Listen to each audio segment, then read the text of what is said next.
Mabel Second's house up on the ridge smelled of three things every morning, and for 51 years it had been the same three things, in the same order. It smelled of pine kindling catching in the wood stove, that sharp resin smell that bites a little at the back of your nose, the kind of smell every soul born on that mountain knows from the cradle. It smelled of cornmeal simmering slow in a clay pot with a pinch of lye, the way her people had always cooked it.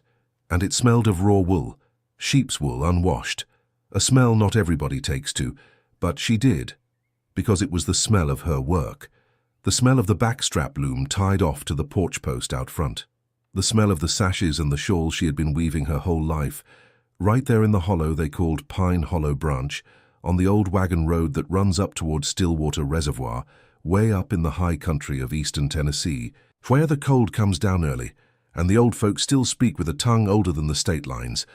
Three smells, the same order. 51 years. The dawn I'm going to tell you about smelled exactly the same. That's the thing about the days that cut a person clean in two. They come in smelling like every other day. They don't give you any warning. No different color. No different bird singing different out the window. Mabel got up at 5:20, the way she always did. Because the body of a woman who has worked with her hands her whole life doesn't need a clock. She carries the clock on the inside. She stirred the stove, blew on the coals, set the logs the way her mother taught her, the thick ones on the bottom, the thin ones on top, and waited for the fire to catch. With that patience women have who have lit the same stove 20,000 mornings in a row. She set the pot on, tipped in the cornmeal, and before sitting down at the loom, she went to the front door and set on the threshold, on the worn flat stone of the front step, a small tin cup of sour buttermilk, the kind she clabbered herself in case anybody came by hungry. She did that every day. She'd learned it from her grandmother, Mabel Jerome, who used to say that a house that leaves nothing out by the door is a house that has shut itself in. And Mabel had never stopped doing it. Not even through the bad years. Not even through the black frost of '83 that took the whole corn crop, when folks had to live on boiled poke greens for months. Not even when her children left for the city, first Ophelia, then Eustace, and the house shrank down to the size of two old people who barely spoke to each other anymore. Not even the day she buried her mother, Lucy, who slipped away one afternoon sitting in her rocking chair with her rosary beads in her hand, the way women die who lived their whole lives at peace with the Lord. Not even that day did she fail to set the cup out. She set it down trembling, eyes swollen, but she set the cup out. Every day, the cup on the doorstep. That morning, she set it out too. Then she sat down at the loom and she wove. She was weaving a red sash with blue patterns, the kind folks wear at weddings, an order from a young woman in the hollow who was about to be married. Mabel wove the way she breathed, without thinking about it. A backstrap loom doesn't have a frame, it doesn't have a bench, it doesn't have anything. It's just a stick tied to the porch post and another stick tied around your waist with a thick belt. And between the two sticks, the warp threads stretched tight. And you lean back with the weight of your body to keep the tension, and you pass the shuttle, and you beat it down with a wooden batten. Beat, beat, beat. And that's how the women of that hollow have woven, since before there was a state, since before there was a country, since before anybody ever came around to tell them how things were supposed to be done. The body weaving, leaning back, coming forward again, like a prayer prayed with your spine. At 7:30, when the sun was already striking the rough boards of the porch and the buttermilk cup on the doorstep was still untouched because nobody had come by yet, somebody knocked at the door. They knocked hard. 3 blows. Not with the knuckles, with the closed fist. The way folks knock when they're in a hurry or when they're carrying paper. It was paper. I want you to notice one thing before we go any further, because it matters for everything that comes after. Mabel could not read straight through. She could sign her name, yes. She had learned that late in life in a literacy program that came up to the hollow when she was somewhere in her 40s.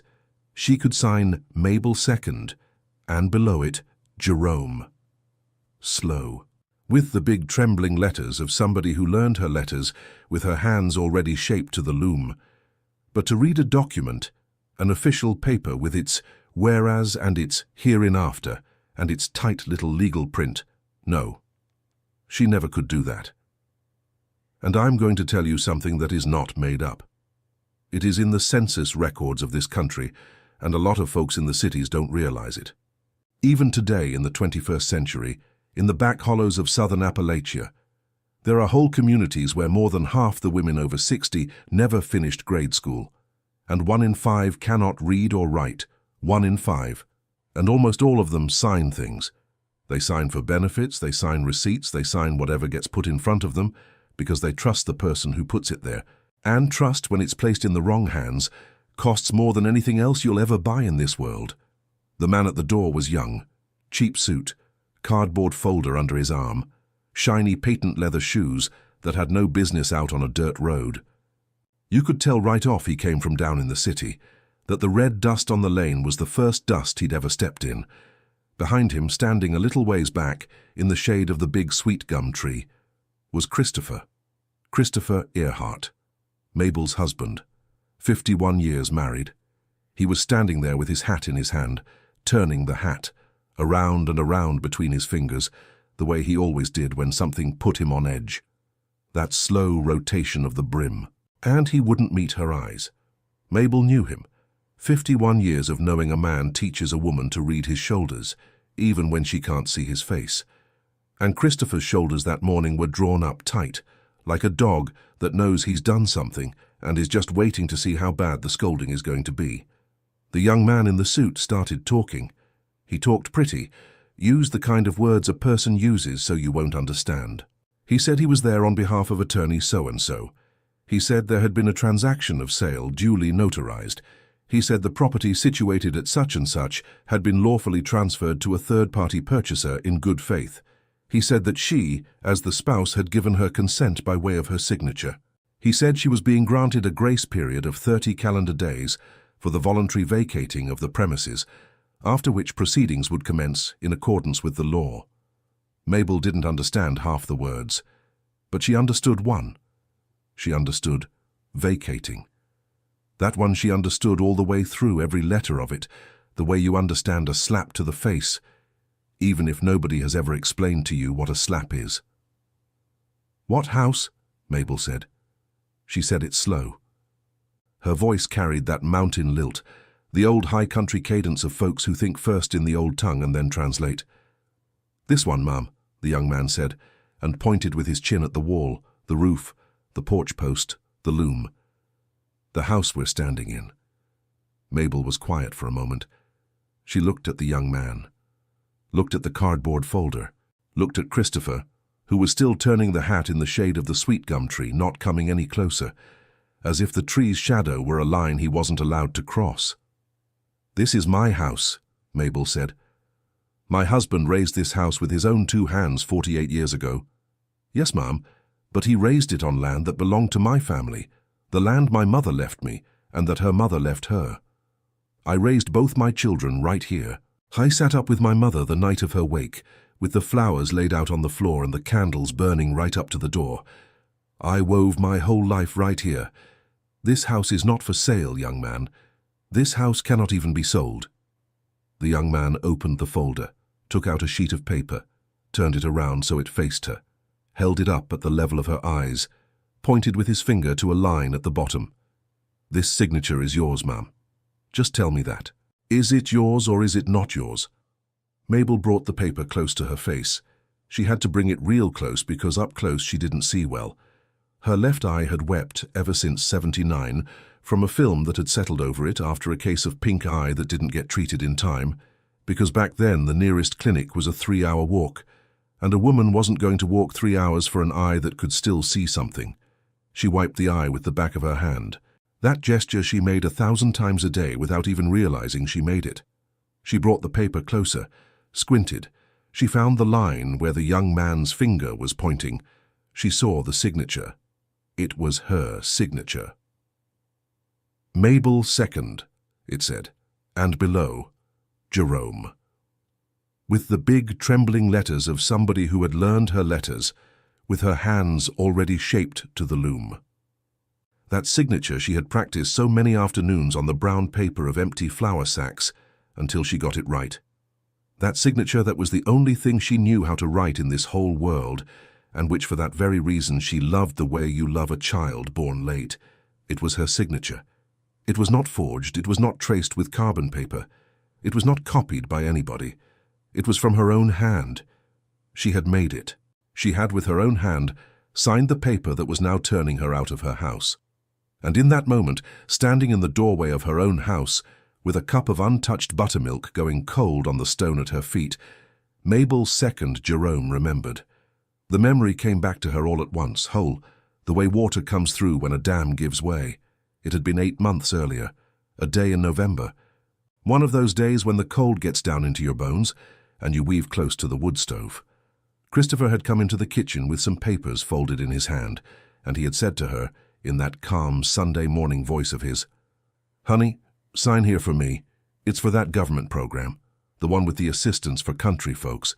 You know they won't give it to me without your signature, on account of the house being in both our names." And she had set the shuttle crossways in the warp, wiped her hands on her apron, taken the pen he held out to her, that scratchy blue ballpoint that always wrote rough, and signed where his finger pointed. 3 times she signed, 3 pages, one after another, without reading, because she didn't know how to read, and because it was her husband asking her. And to a husband of 51 years, a woman signs whatever he asks for the way she pours him his coffee, without asking. Because to question a husband of 51 years about whether what he's saying is true is like questioning your own life. It is to insult the life that you built together with that man. It was not for any government program. There was no government program. Those were the papers for the sale. Mabel lowered the paper, looked at Christopher. And Christopher, for the first time that morning, met her eyes. He didn't look away. He didn't say anything. He didn't apologize. He just looked at her with a face she had never seen on him in 51 years of sleeping in the same bed. The face of a man who no longer cares if you see him from the inside. A bare face. And that was what hurt her most. It hurt her more than the paper. It hurt her more than the word vacating.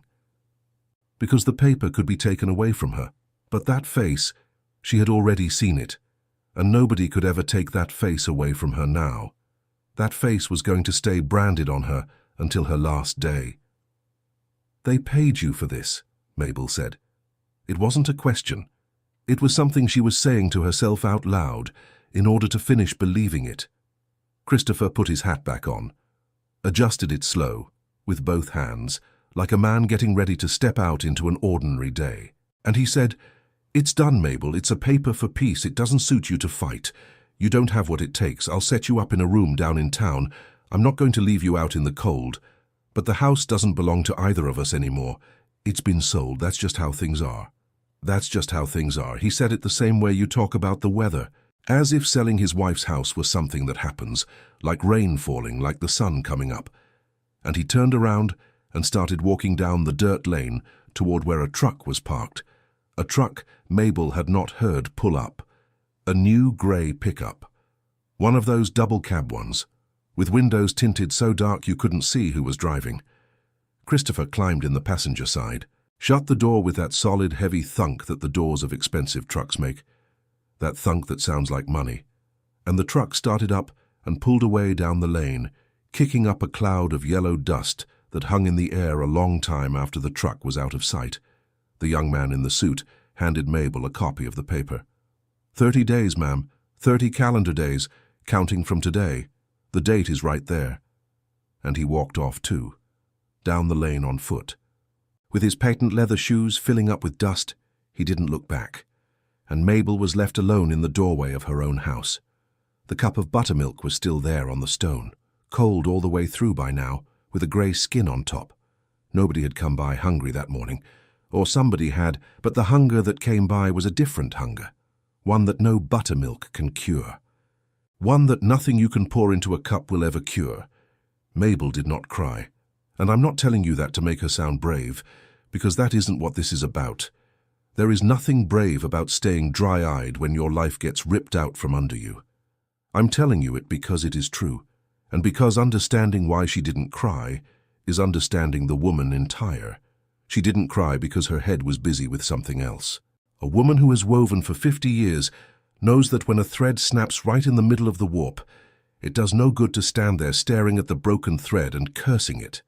The broken thread isn't going to put itself back together because you cry over it. What helps is to look for the loose end, to find where it came from, to see where the tension first started to fail, because a thread never breaks where it shows. It breaks at the place where it was pulled tightest, long before, way before. And that is what Mabel did, standing in the doorway with the copy of the paper trembling in her hand. Instead of staring at the broken thread, she started looking for the loose end. Where had the idea come from that this house could be sold? Because a house does not sell itself. To sell a house, you have to own it. And for the title office to accept the sale, somebody had to walk in there with a paper that said either Christopher owned it or that the two of them owned it together. And where had that paper come from? The land had belonged to her mother, Lucy. And before her mother, it had belonged to her grandmother, Pearl. Everybody in Pine Hollow Branch knew that. The old people knew it, the ones still living. But the old people die, and what they know dies with them, and it didn't get written down. And what had been written down? Where was it? Who had it? Who had walked into that title office? And with what piece of paper in their hand, claiming that this mountain land, this Jerome land, this land that smelled of pine kindling and raw wool, belonged to some man from down in town, ready to be sold off to a stranger with tinted windows? Here I have to stop the story for a minute and tell you who Christopher Earhart was. Because if I just tell you the bad husband, you're not going to understand any of it. And this story isn't a story about a bad husband. It is a story about something older and uglier than a bad husband. Christopher was not a man who hit. I want to make that clear right now, so you don't get confused. He never raised his hand to Mabel, or to the children when they were small. He was not one of those men who hollers in the bar, or who comes home liquored up to throw things across the room. On the contrary, he was quiet. He was one of those men who manages things. Instead of yelling, he stored things up, and a man who stores things up over time does more damage than a man who yells. Because the one who yells, you hear him coming from a long way off, and you can brace yourself. The one who stores it up, you don't hear him at all. Until one day he opens the drawer where he was storing everything, and what comes out of that drawer is past fixing. They had married in 1975. She was 23. He was 26. Mabel was from Pine Hollow Branch, daughter of Lucy Jerome, granddaughter of Pearl Jerome, from a Cherokee-blooded family that had been in that hollow forever, the kind that were already there when the First Circuit preacher rode through with his Bible, the kind that were going to still be there when the last one rode out, a family of weavers, a family of the land.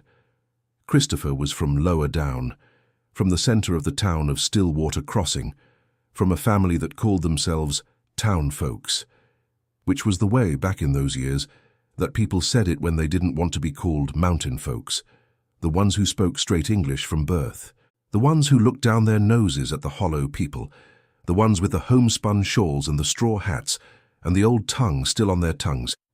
And that detail that looks so small, that detail of who came from where, that is going to be the loose end of the thread. Hold on to it tight. Christopher from town, from the town folks, Mabel from the hollow, from the Jeromes. When a man like that marries a woman like that in a place like that in those years, things get arranged in silence from the very first day. Things the husband feels are owed to him for being who he is. Things the wife hands over without even knowing she's handing them over. The wedding was at the First Baptist Church of Stillwater Crossing, around the time of the May homecoming. Mabel walked up the aisle in a shawl her mother and her grandmother had embroidered with 4 hands over the course of months, red with flowers on it, a garment that was an inheritance more than a dress. Christopher came in a borrowed suit, and his family, the Earharts, sat on one side of the church, and the Jeromes sat on the other. And although everybody smiled, and although everybody ate the casserole at the reception, and although everybody danced, there was, through the whole celebration, an invisible line down the middle of the churchyard, a line nobody crossed, the same line as always, the line between the town folks and the hollow folks. They built the house together. That much is true. I'm not going to lie to you to make the story sadder. The story is sad enough on its own. In 78 they started. With cinder blocks they laid themselves, with locust posts that Christopher cut from the woods and brought down on his shoulder, with tin for the roof that they bought a stack at a time at the hardware store in town, putting the money together. her weaving money, his day labor money. They raised it on the piece of ground that Mabel had inherited from her mother. A good piece, flat, rare on that ridge where almost everything slopes, close to water, right on the edge of the hollow on the way up to the Stillwater Reservoir. And there they lived. There Ophelia and Eustace were born, both in the same bed with the granny woman of the hollow, Miss Hope, who has long since passed on. There Mabel wove for 50 years, wove sashes and shawls and table runners and saddlebags, tied to the porch post with the backstrap loom while the children grew up, while her mother grew old, while her husband stored things up. Because all those years while Mabel wove, leaning back with the weight of her body, beat, beat, beat, thread by thread, Christopher was storing something. That morning Mabel, standing in the doorway with her head looking for the loose end of the thread, began to have a memory come back to her. A memory she had buried. A memory from the first years of being married, when her mother died and the inheritance paperwork was being sorted out. She remembered Christopher sitting at the kitchen table with a man from down in town, one of those go-between men, those fixers who handle paperwork for a price, talking low, and how, when she had come over to pour them coffee, the two of them had gone quiet, and the man had folded up some papers and put them away inside his jacket. She remembered asking that night what those papers were, and Christopher saying, "Nothing, honey. Land business. It's all taken care of. Don't you worry about it." And she had not worried about it, because that's what a husband is for, to worry about the papers, while you worry about the children and the loom and the garden and your sick mother. Don't you worry about it. How many houses have been lost in this country with those 5 words spoken by the wrong person? Don't you worry about it, I'll handle the papers. You weave, you cook, you raise the babies, you pray. The papers I'll take care of. Before I go on with what Mabel decided to do that afternoon, let me ask you something real quick, and then we'll get back to her, because the important part is coming up. If you know an older woman, your mother, your grandmother, an aunt, a neighbor, a friend of the family, who has lived her whole life in a house or on a piece of land that was never in the papers in her name, a woman who has always depended on somebody else holding the paper, write me her name in the comments below, and what town she's from, just that, her name and her town. I'm going to read them. I promise you, I read everyone. And subscribe to the channel so you don't miss what comes next. Because what Mabel found up on that ridge, nobody was expecting it, not even her. And leave a little heart on this video. With that, you help this story reach more women who are quietly living through the same thing right now, this very moment, while you are listening to me. All right, let's go on. Mabel's land had never been bought. That was the thing, that was the detail Christopher had always known and that she was on the verge of remembering. The Jerome land had never been bought and had never been sold, because it belonged to a class of land that by law in this country could not be bought or sold for a long, long time. It was granted land.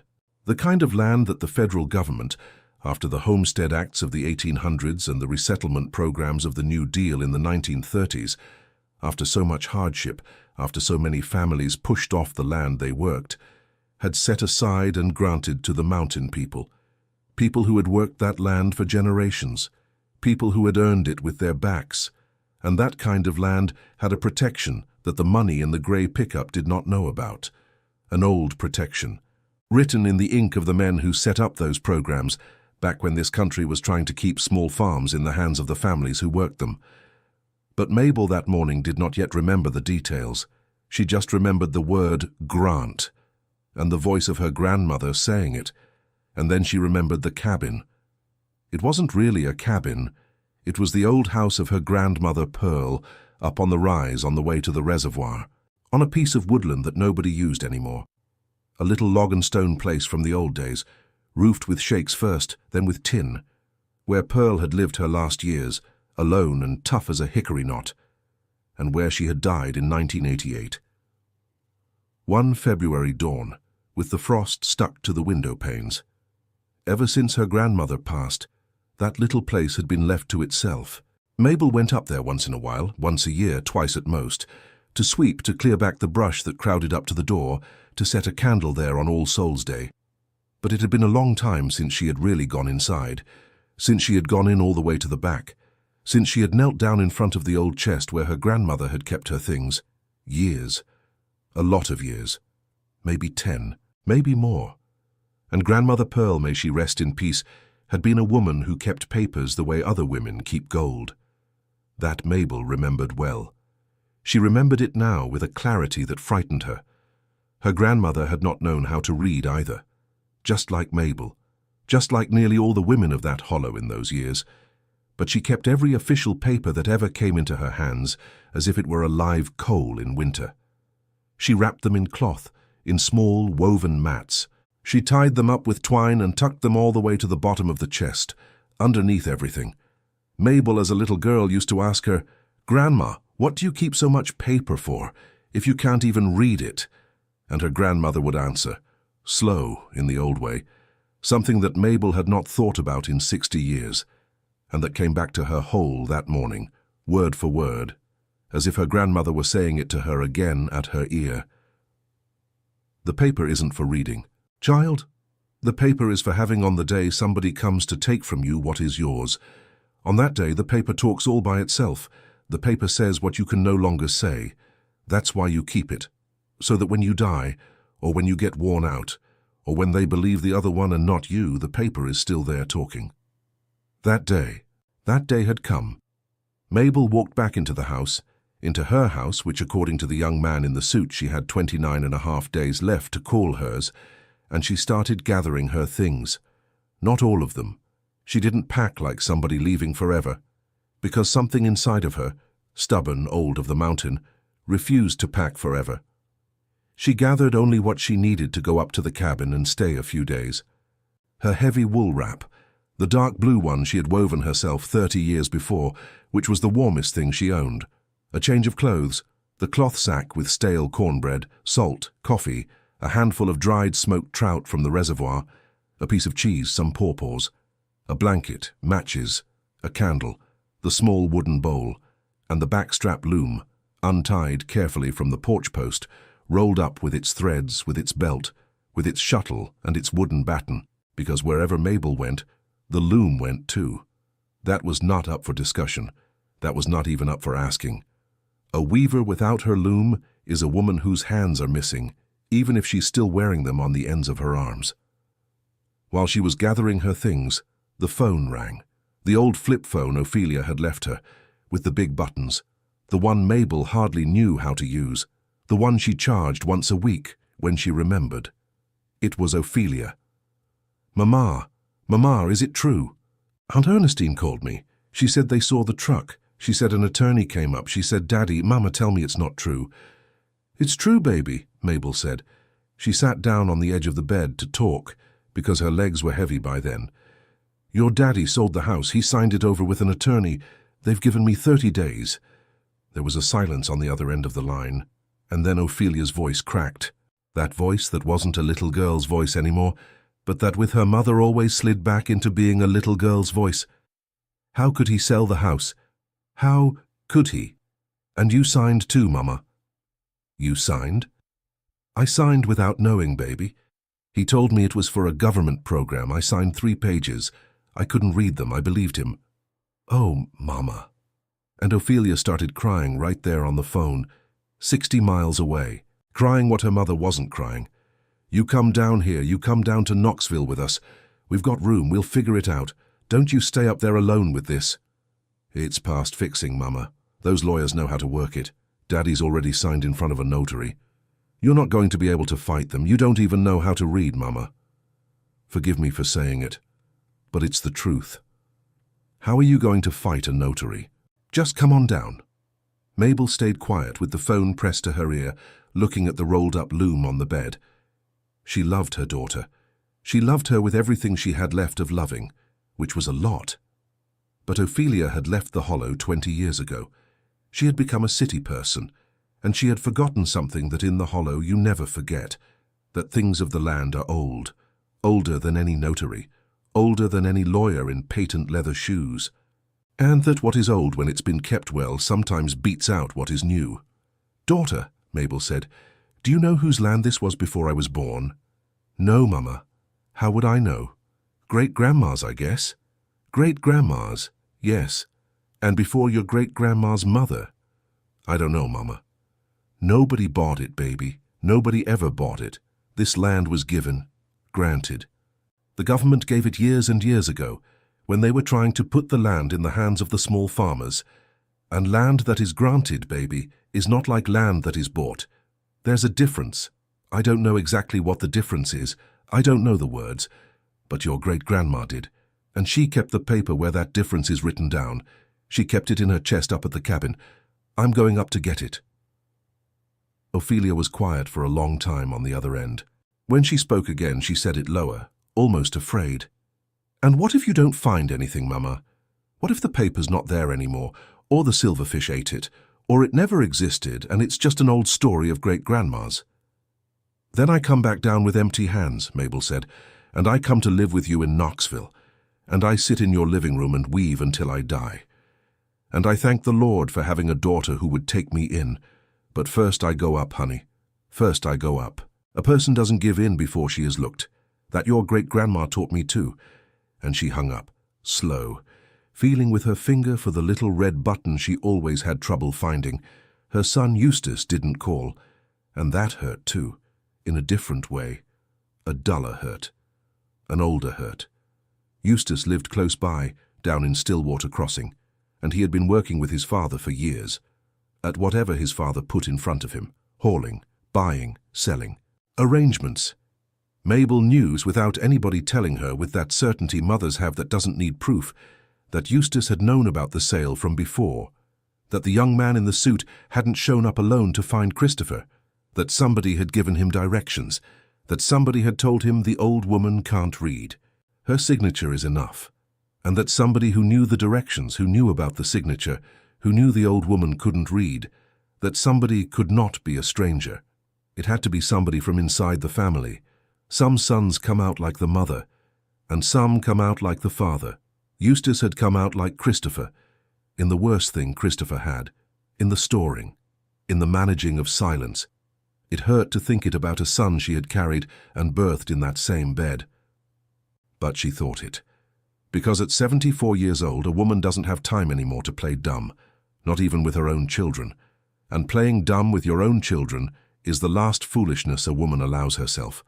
And Mabel that day was left without permission for that foolishness. The same way she was left without a house, all in one morning, without having asked for it. At 4 in the afternoon, Mabel locked up her house. Her house. 29 days hers. She crossed herself in front of the door, the way you cross yourself before setting out on a long road. She slung the sack over her shoulder, arranged the rolled-up loom across her back, tied with an old belt, took her dogwood walking stick, which had been her mother's, and started up the road toward the reservoir. The road up to her grandmother Pearl's cabin is one of those roads they don't fix anymore, the kind the county doesn't grade because they don't go anywhere the county cares about.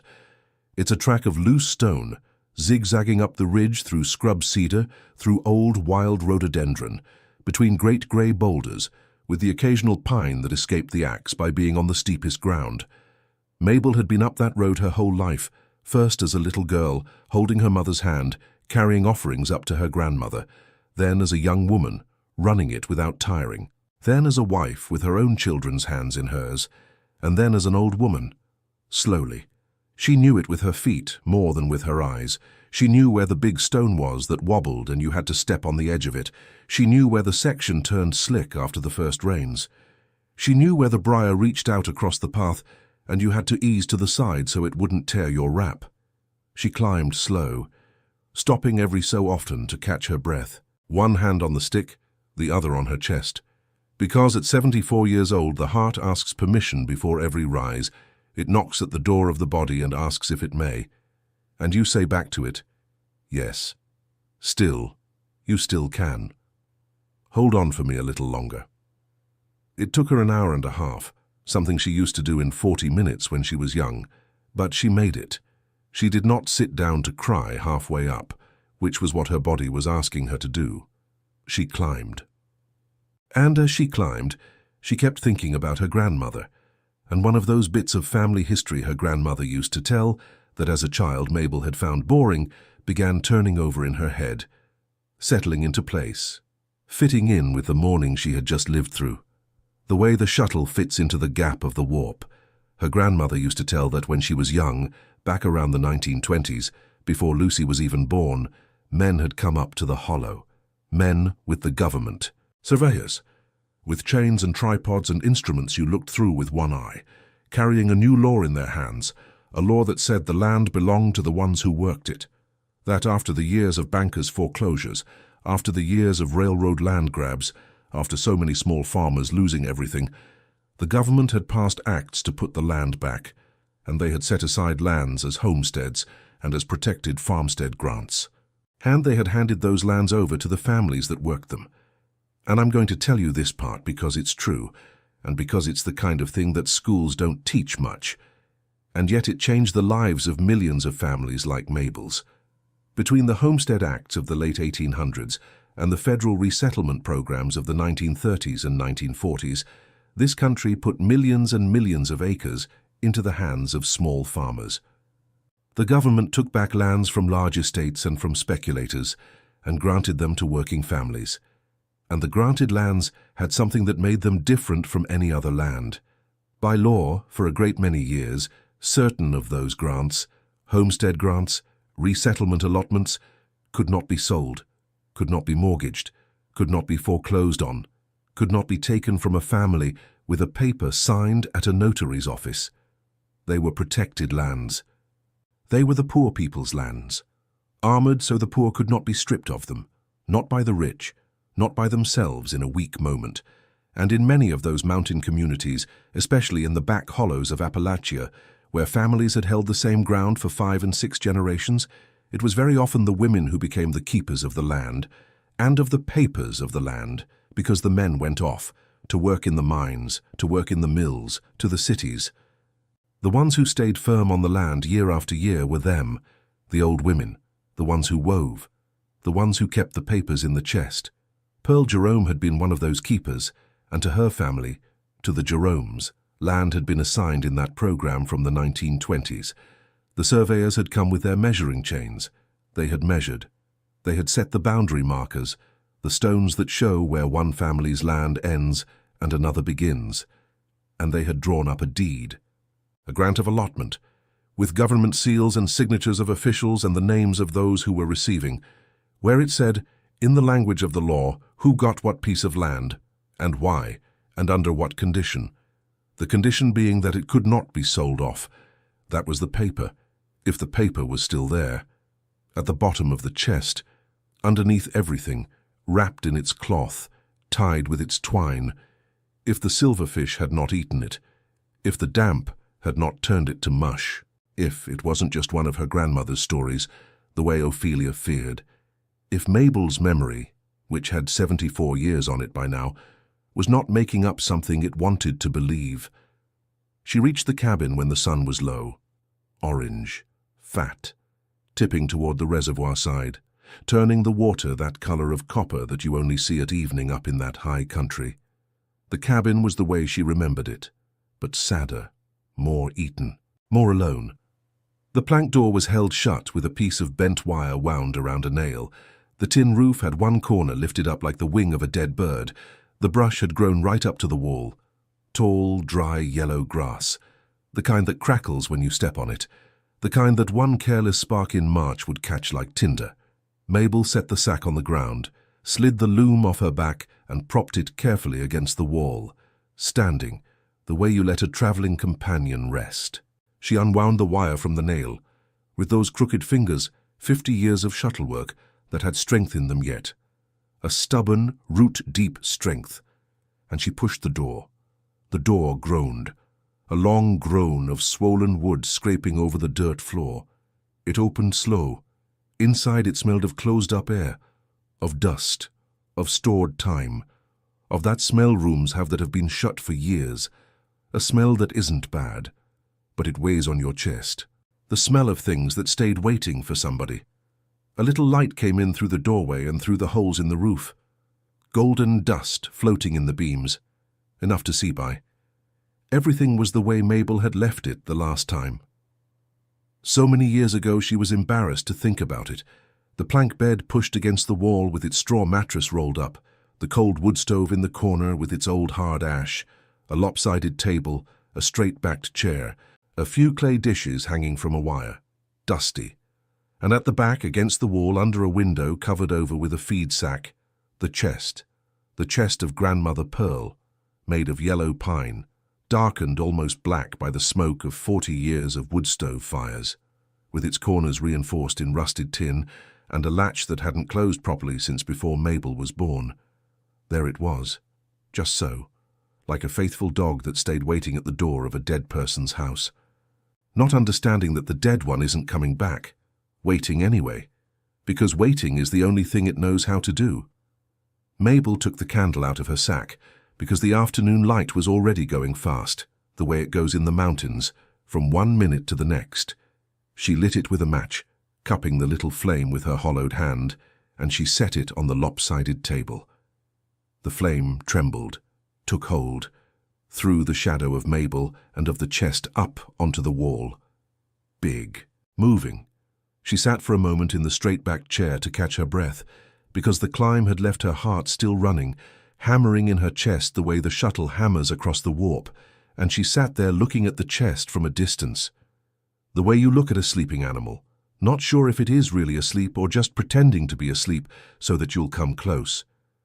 Outside, the evening wind was starting up, the wind that comes down off the reservoir when the sun goes, cold, with a smell of water, and mud, and cattails, and as it passed along the embankment of the reservoir, through the dry reeds that grow thick along the edge, the wind made a sound, a long, hollow sound, like a low whistle that goes up and goes down, that comes in and goes out, as if somebody were blowing very softly across the mouth of an empty bottle, but sadder, deeper, with a lot of voices in it at the same time.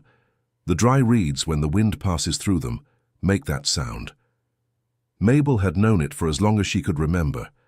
Her grandmother had a name for that sound in the old tongue, a word that meant something close to the voice of the water that remembers, and her grandmother used to tell that when the reeds sang like that, it was the dead of the water talking among themselves. The ones who had stayed under when they built the reservoir back in the 1950s, when the federal authority had closed the river, and the water had risen, and it had swallowed the bottom lands, the cornfields, the barns, and even an old chapel, which they say on clear days you can still make out the steeple of down beneath the water. The folks of the bottom lands had to go up onto the ridge with whatever they could carry, and the ones who would not leave their land, the stubborn ones, the ones who stayed put, those, her grandmother said, those are the ones who sing in the reeds when the wind comes down in the evening. The voice of the water that remembers, the ones who would not go. Mabel that evening, sitting in the straight-back chair in the cabin of her dead grandmother, heard the song of the reeds, and for some reason she could never quite explain, it gave her peace instead of fear.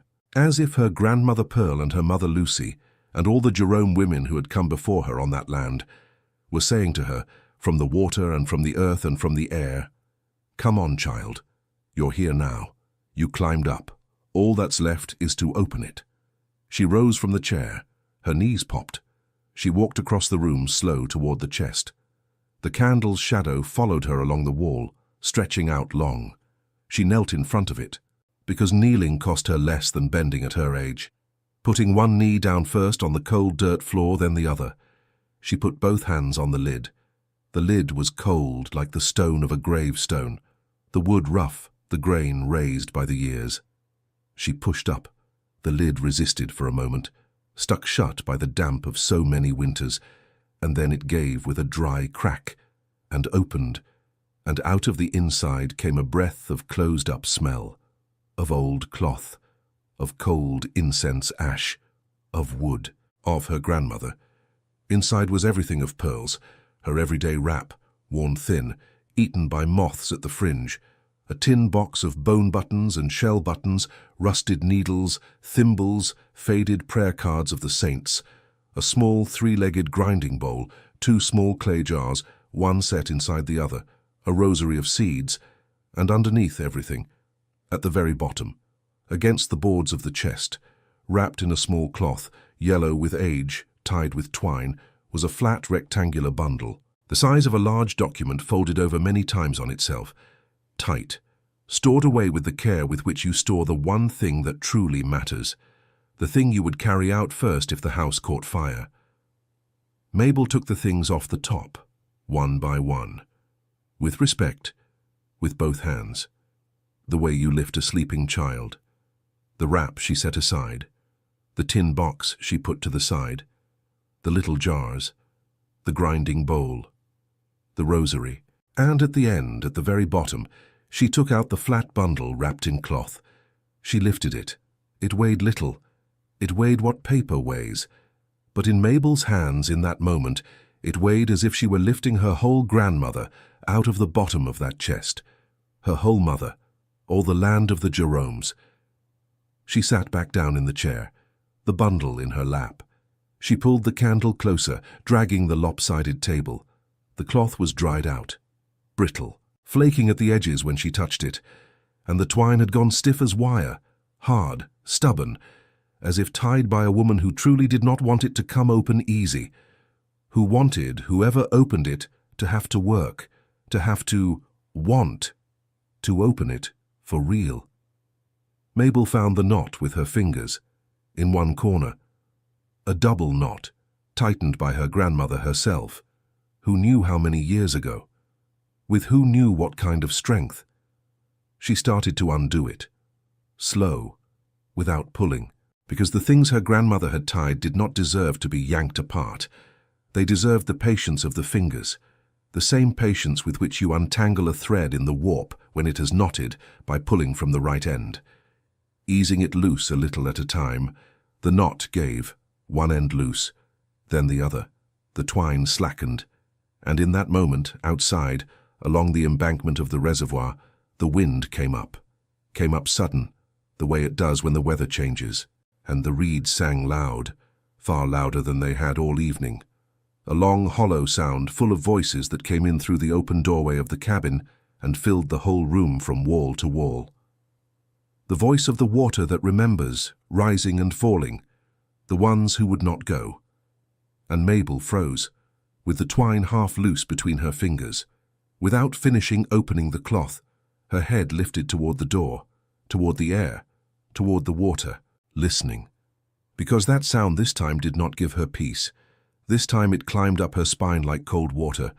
This time it sounded different. This time the reeds did not sing the way they always sang. They sounded as if they were saying something, as if they were forming a word, as if among all those voices of the water there were one she knew, one that was calling her by her name. Mabel, kneeling in her soul, though she was sitting in the chair, with the candle trembling and the cloth bundle half open on her lap, and the stiff twine in her crooked fingers, she stayed still, without finishing the untying. Listening to the water remember something that she was about to remember too. And before we finish together opening that bundle, because yes, it has something inside, and what is inside is what everything I've been telling you about from the very first minute has been about. Let me just tell you one thing. If you climbed this hill with me and with Mabel all the way up to here, if you bore with the climb, what is wrapped in that yellow cloth did not just change for Mabel, the 29 days she had left in her house. It changed the 51 years she had already lived. It changed even what she thought her marriage had been. Subscribe so that this doesn't get cut off from you. Leave a little like on the video, and bear with me just a little longer. The last knot we are going to undo together. The last end of the twine slipped free between Mabel's fingers with a dry tick, and the yellow cloth opened all the way out over her lap, and the voice of the water kept on singing outside, while the candlelight at last fell entire over what Grandmother Pearl had been keeping at the bottom of the chest for the exact day that was being lived right now. The first thing Mabel saw under the candlelight was not paper. It was cloth. Inside the yellow wrapping, protecting what truly mattered, her grandmother had placed a piece of muslin, a piece of plain raw muslin folded in 4, and on top of the muslin, a sash woven on a backstrap loom, old, faded, with patterns in a blue so dark it was almost black from age. A sash Mabel recognized before she even touched it. She recognized it with her eyes. and the air went out of her. Because that sash had been woven by her grandmother, that was Pearl's weave, Pearl's hand, Pearl's tension. A hand Mabel knew as well as she knew her own, because it was from that hand that her own had learned. Her grandmother had wrapped the papers in her own work, in what she had made with her hands, as if to say, what I am keeping inside this is worth as much as my whole life of weaving. I guard it with my work. I cover it with my work. Mabel sat a long time with the sash in her hands, without opening it, just running her fingers along the patterns, feeling the tension, counting without meaning to, the threads, the way she counted her own. And then, yes, slow, she unfolded the sash. Outside, the wind dropped, and the reeds sang softly again, not the word that had raised the hair on her arms, just the song they always sang, the voice of the water that remembers, keeping her company. Inside there were papers, 3 things to be exact, and Mabel took them out one by one, setting them on the muslin spread across her lap. By the yellow trembling light of the candle, the first was a large paper folded into many sections, yellow, brittle at the folds.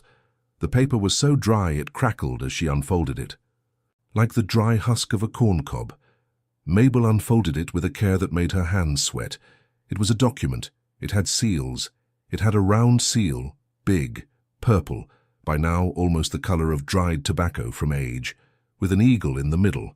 It had printed letters across the top, from one of those old typewriters that struck the letters hard, and handwritten letters below in ink that had turned the color of rust. It had signatures. 4 signatures of officials, with the long looping rubrics of men who knew how to write. And halfway down the sheet, a list of names, a list of people, and next to each name a number, and measurements, and words. Mabel could not read it. I already told you she could not read straight through, let alone a paper like this one, with its tight letters and its government words. But there are things you can pick out even if you don't read well. She looked through the names with her finger, slow, spelling them out as best she could, moving her lips, and halfway down the list, she found it. Pearl Jerome. She found it because that was a name she knew how to write, that name she had seen on the wooden cross on her grandmother's grave. That name she knew with her eyes closed, Pearl Jerome. And next to it a number and measurements she didn't understand, and a word she did understand because it was short and because her grandmother had said it to her 1,000 times. Allotment. Here I need to stop for a moment, because that word allotment deserves to be understood right before we go on. Because without understanding it, you are not going to know truly what Mabel had in her hands. In this country, after the long fights of the small farmers, between the late 1800s and the middle of the 1900s, the federal government distributed land. Through homestead laws, through resettlement programs in the Depression years, tens of millions of acres of land were granted to farming families, so that they would have ground of their own to work. To put a stop to the great consolidations that had been pushing small farmers off the land for decades, that land, depending on the program, could not be sold, could not be bought, could not be inherited like ordinary property. It was granted, allotted, to the family. Under conditions written in the law of that time, the land was in many cases inalienable. It could not be taken, it could not be foreclosed, it could not be auctioned off, and above all it could not be sold to a private buyer without certain government approvals. Whoever tried to sell allotted land without those approvals, and the approvals were many and heavy, was trying to sell something the law did not recognize as theirs to sell. He was, as the schoolteacher Sally would say afterwards, selling smoke. And the men who wrote those laws knew this, and the people who fought for those programs knew this, and the farmers who received the land knew this, and so did their children. What they did not always know, and what very often the next generation did not come to know, was exactly what the paper said, where the paper was, and what the paper was called. That is the gap where the swindler slips through. That is why Grandmother Pearl had kept the paper, because she knew. And here is something Mabel did not know that night, sitting in the cabin with the papers in her lap, but which she would come to understand months later when the attorney explained it to her, and it would land on her like cold water. The law that protected that kind of land had changed over the decades.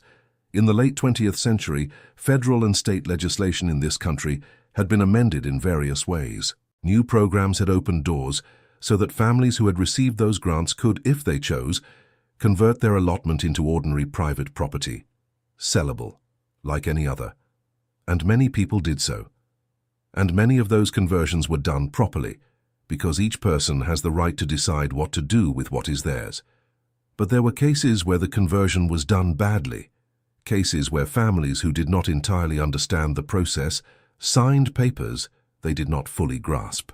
Cases where the protection of the old grant was stripped away in the paperwork without the family really knowing what that would mean for the future. And cases like Mabel's, where somebody had tried to privatize land that wasn't his to privatize, using a forged file, taking advantage of a period of confusion, of new forms, of procedures that the country people still didn't fully understand. The reforms hadn't been bad, but they had opened windows, and through open windows comes the air. But also the coyote. Christopher's father had died in the 80s, before all of those later changes, but the changes had given Christopher the son the tool that his father had only been able to dream of. New procedures that, used well or used poorly, could turn the land of the Jeromes into a sellable paper. 40-some years of waiting, and the procedure they needed finally arrived. And Christopher used it, without Mabel knowing it. Without Mabel being able to read the papers she signed. What saved Mabel was not that the new procedures were bad.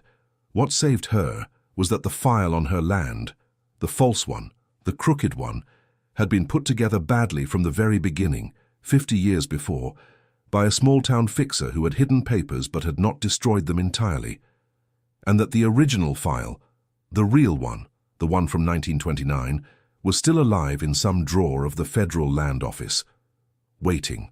And that grandmother Pearl, who had never set foot in a schoolhouse a single day of her life, had kept her copy. The things that last are the things the women keep when nobody else is keeping them. The second thing was a notebook, a small notebook with hard covers worn down to the canvas, yellow pages full of writing, full of drawings. Mabel leafed through it. The handwriting was not her grandmother's, because her grandmother did not write. It was somebody else's hand, clear. The hand of a schoolmaster or a clerk. And the drawings were maps, hand-drawn maps of plots of ground with lines and numbers and little crosses and words that kept repeating. Boundary stone. That word repeated a lot. Boundary stone. And names of places that Mabel did know. The Spring. Coyote Pass. White Rock. The edge of the reservoir. They were the boundary stones of the land. The markers that show where one family's ground ends and another begins. Somebody had measured them and drawn them one by one, and had noted how many paces lay between each one and the next, and what stood at each corner. It was the survey, the plat of the Jerome land, drawn by hand almost 100 years ago. And if I tell you that little old notebook, with those hand drawings by a country surveyor, was as important as the big paper with the eagle seal, you are going to believe me when I tell you what happened next.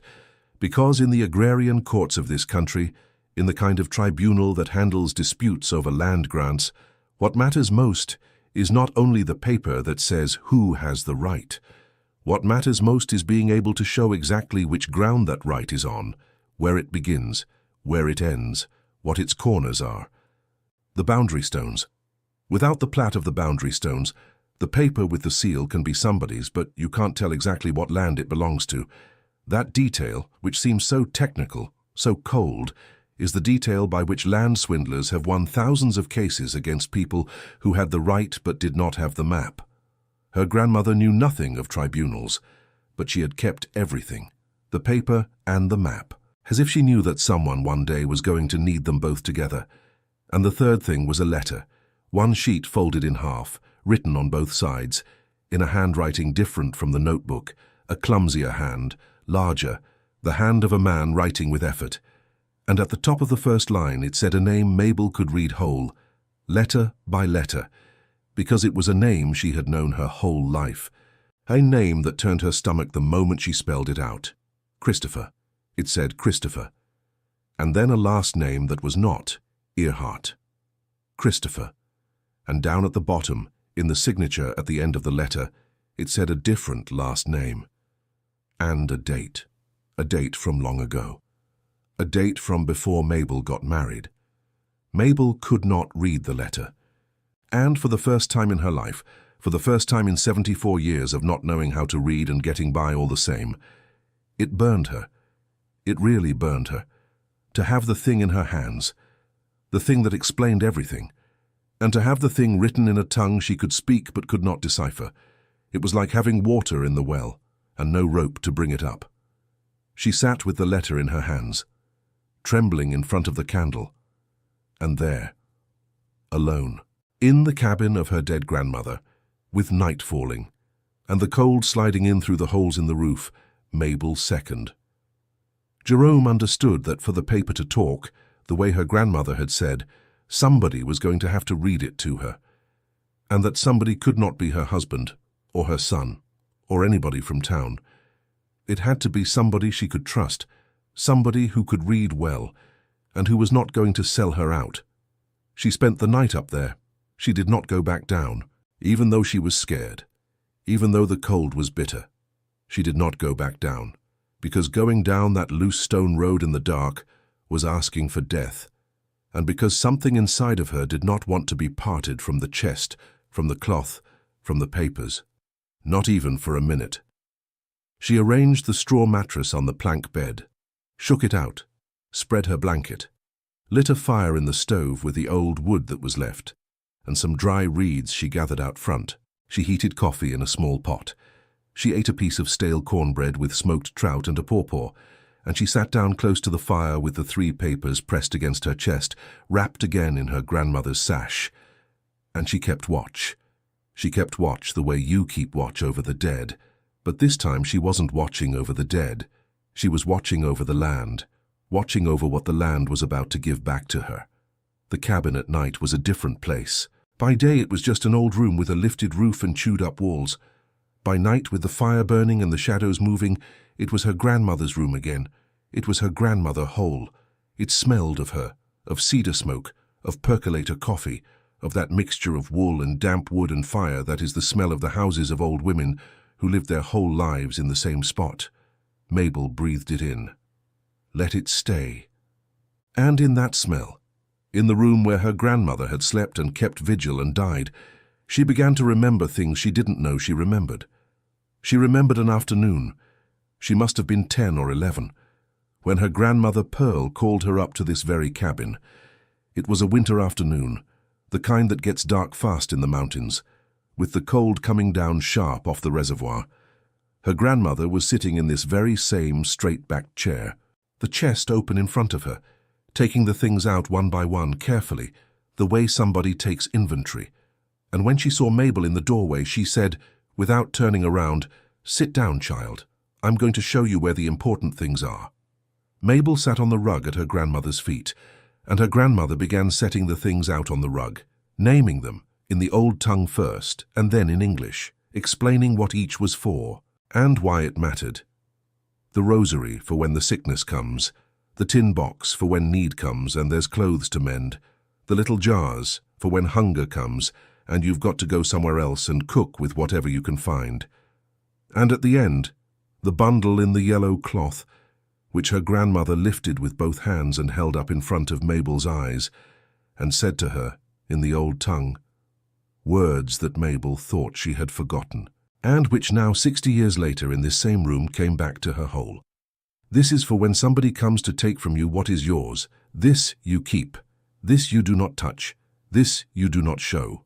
And when that day comes, you open it. And may that day never come, child. But if it comes, and you know where it is. Mabel had been 10 or 11, and her grandmother had said, when that day comes.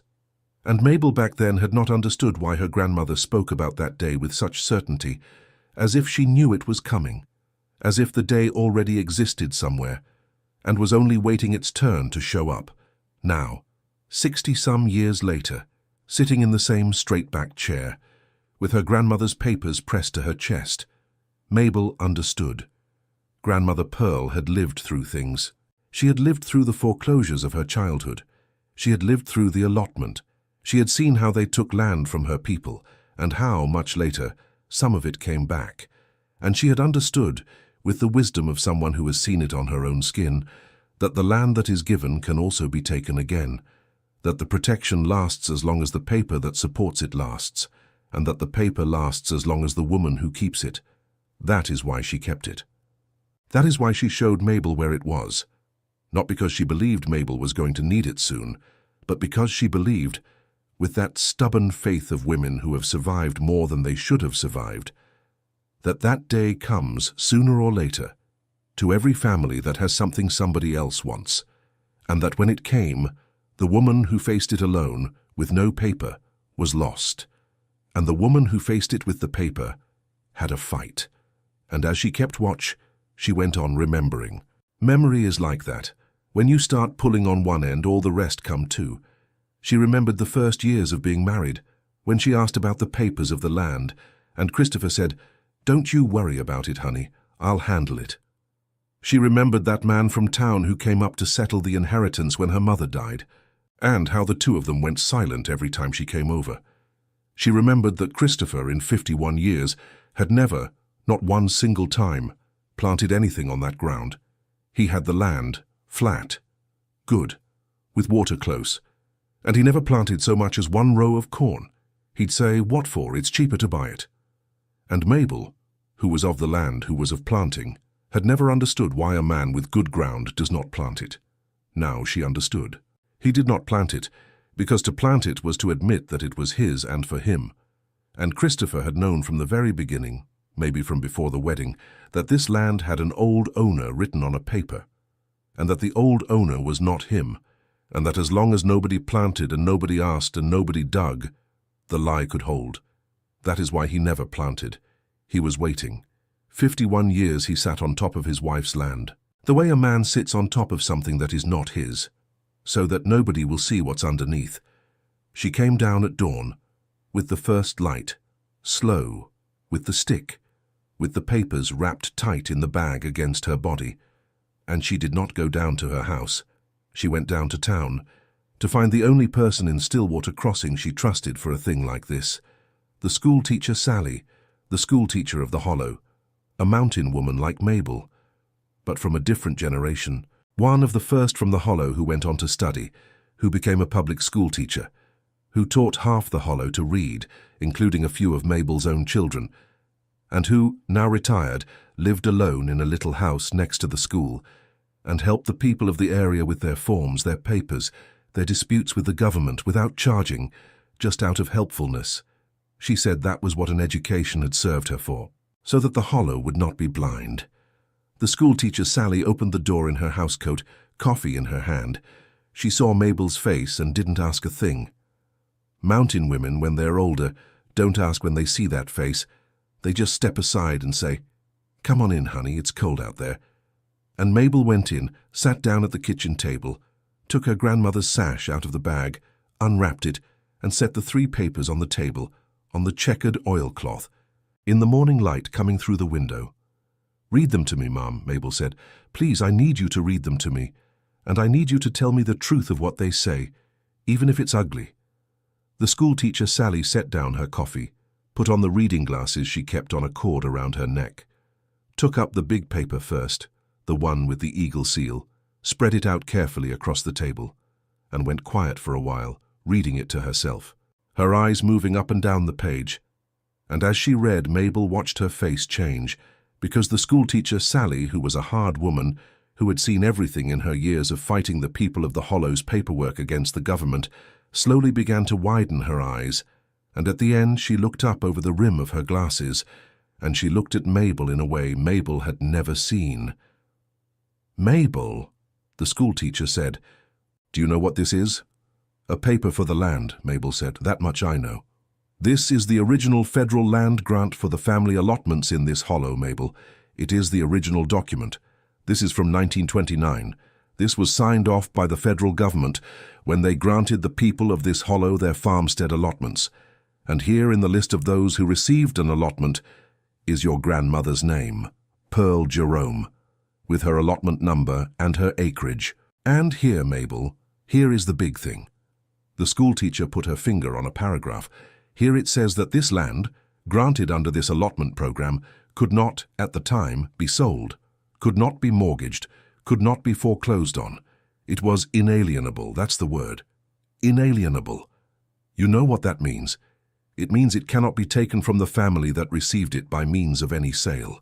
Because a sale of that kind of allotted land, without the approvals of the federal authorities and the protections that go with it, does not hold up. It is null. It does not exist. It is wet paper. Mabel was very still.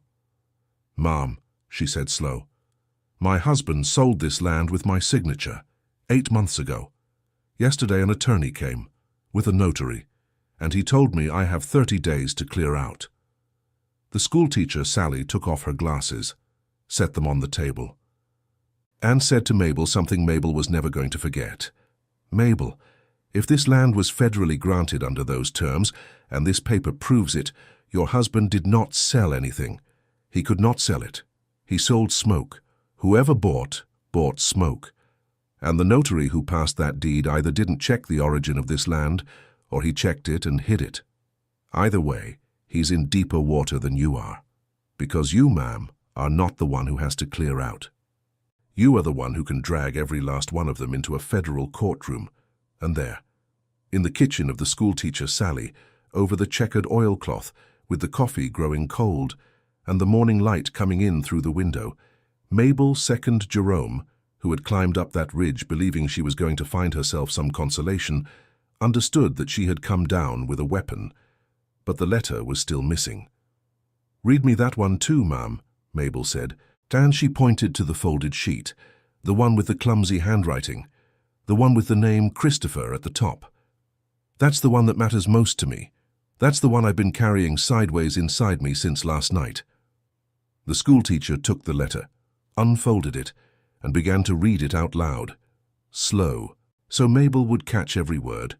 And as the schoolteacher read, the cabin from the night before, the reeds, the voice of the water that remembers, all of it crowded together in Mabel's chest, because the letter was not a love letter, or a farewell letter, or one of those secrets that hurt sweet.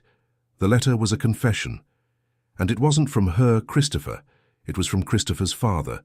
It was signed by a man with the same first name, Christopher Earhart Sr., Mabel's father-in-law, who had died when Ophelia was little, whom Mabel barely remembered, as a dry, quiet old man who looked at her with contempt at family gatherings.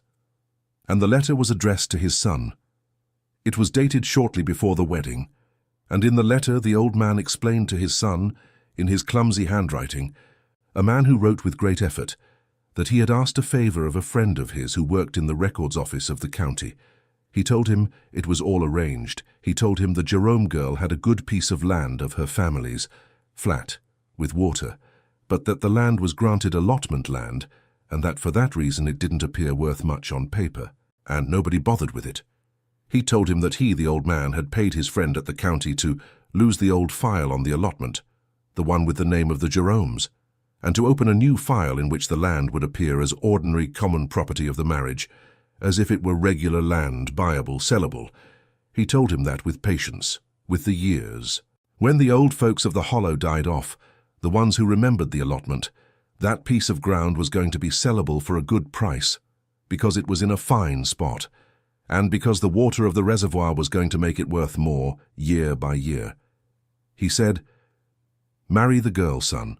The girl comes with land, and land is what's left when everything else runs out." And he said at the very end, one line that the schoolteacher Sally read slower than the rest, a line Mabel was going to carry with her to her grave. "She's never going to find out, son, because she can't read. The ones who can't read are the best ones for this. Be good to her, treat her right, don't give her any cause to complain. And wait, the land comes to the one who knows how to wait." The schoolteacher Sally finished reading, folded the letter, set it on the table, and said nothing, because there was nothing to say. Because there are things that, when they are read out loud, fill the room up by themselves and do not need anybody to keep them company. Mabel didn't say anything either for a long while. She sat looking at the checkered oilcloth, and in her head, in silence, her whole marriage went by. 51 years, seen from the other side, for the first time.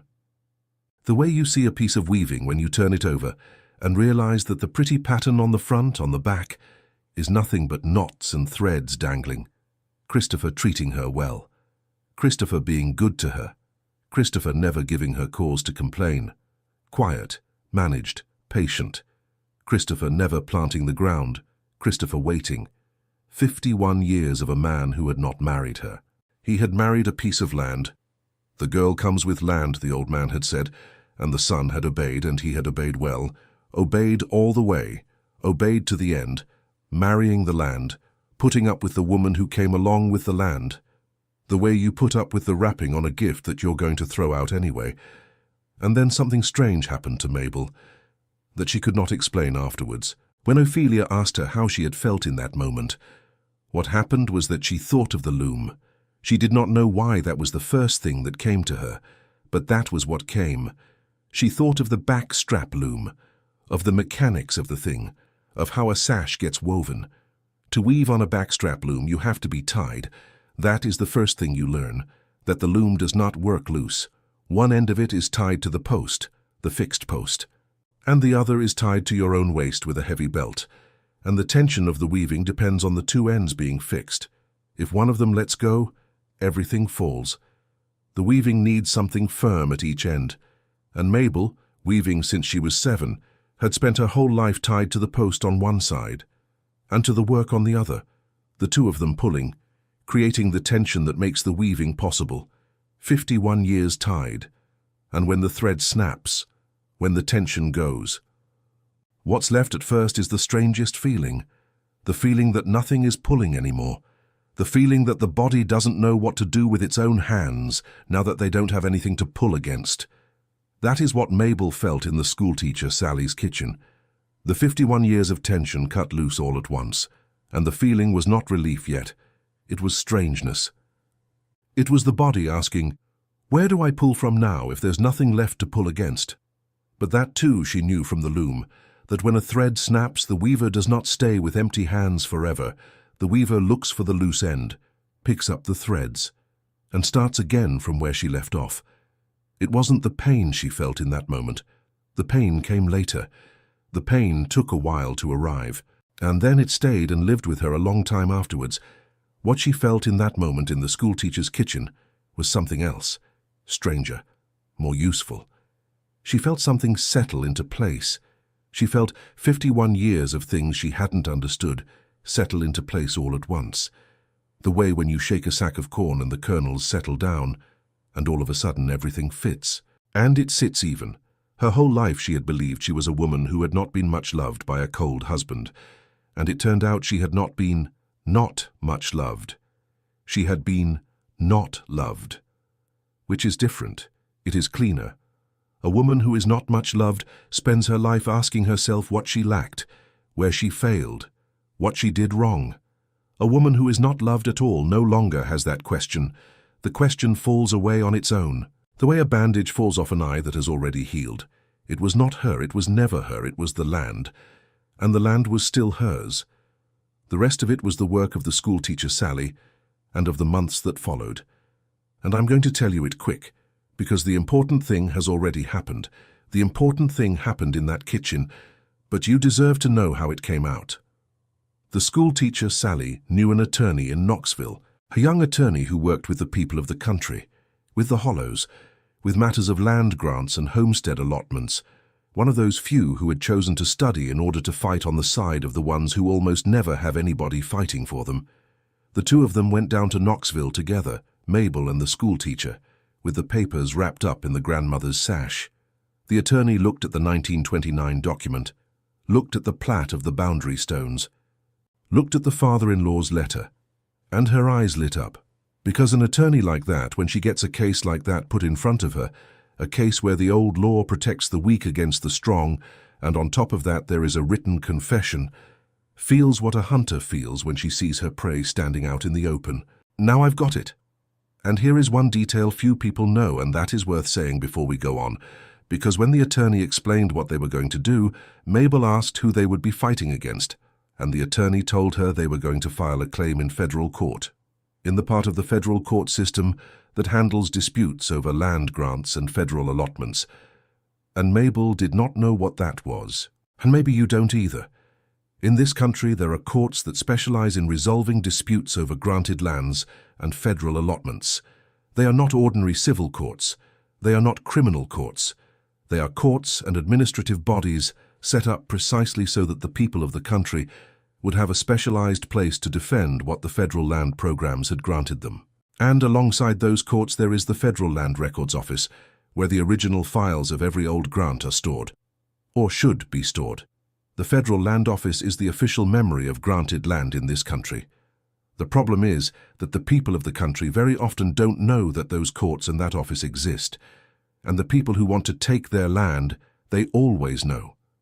That is the second gap through which the swindler slips. The one who steals knows the laws. The one who loses does not. The attorney went to the Federal Land Office. She requested the original allotment file for the Pine Hollow branch grant, and she found two things. She found the new file, the crooked one, the one the father-in-law's friend at the county had opened half a century ago to pass the land off as ordinary common property. But she also found, filed deeper, because government things move slow but don't always disappear entirely, the trail of the old file, the original, the 1929 file, the one with the name of Mabel Jerome, and the original document that Mabel had been carrying in her grandmother's sash closed the circle, because it was the missing proof. The proof the father-in-law had believed was lost forever, and which a mountain woman who could not read had kept, without being able to read it, at the bottom of a chest, out of pure respect for a grandmother who had told her one afternoon that one day the paper would speak by itself. The case was not quick. Those things never are quick. It took time. But the attorney filed the action to nullify the sale, presented the original document, presented the proof that the land was federally granted allotment land, presented the proof that the so-called sale had been done in violation of the law, and the court ruled in Mabel's favor. The sale was declared null. Smoke. Just as the schoolteacher had said, the man who had bought the land, some man from the city who wanted to do who knows what near the reservoir, was left without land, and fighting for his money back against Christopher, not against Mabel, and the notary who had passed the deed without properly checking the origin of the land. He was left with a stain on his work that does not wash out easy.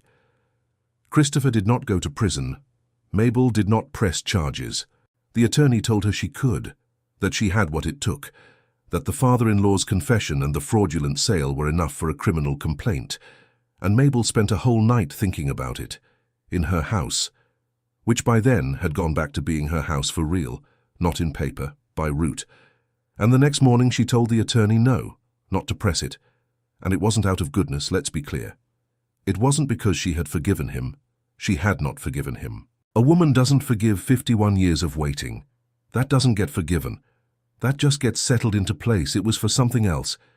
It was because to put Christopher in prison was to go on spending her life on him, to go on being tied to him by the other end, the end of hatred.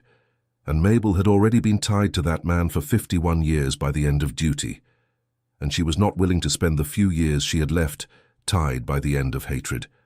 Let him go. Let him carry what he had done wherever he ended up. She had things to weave.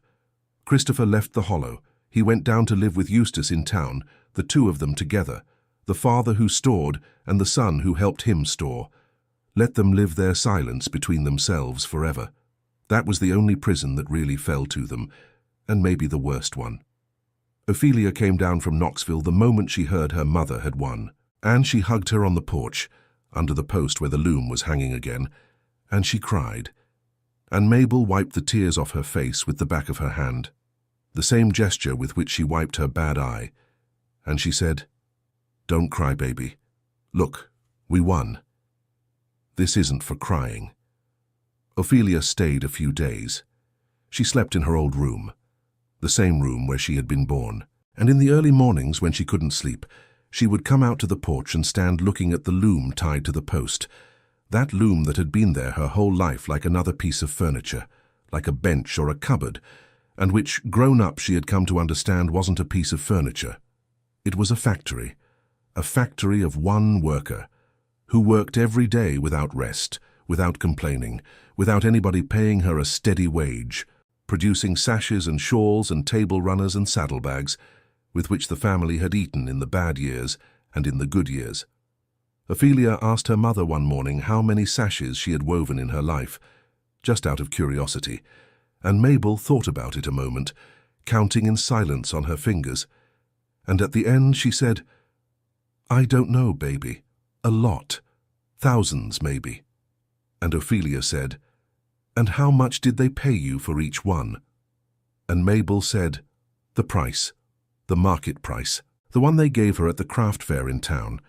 And Ophelia went quiet, doing a calculation she never said out loud, a calculation of how much money had passed through her mother's hands in 50 years of weaving, through those crooked shuttle hands, through that body that had spent 50 years leaning back against the tension of the thread, a calculation that came out to a big number, a number she could not find anywhere in the house, or in the clothing, or anywhere else, her number that had passed through those hands, and that the family money, managed by Christopher, had carried off somewhere Ophelia was never going to be able to trace either.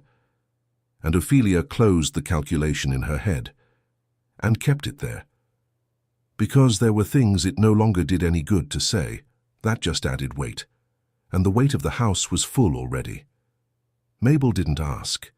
Mabel that morning was sitting at the loom the way she did every day, leaning back, beat, beat, beat, weaving a new sash, one in the color a young woman in the hollow had asked her for her wedding, red with blue patterns, the same one she had been weaving the day the young man in the suit came up, months ago by then.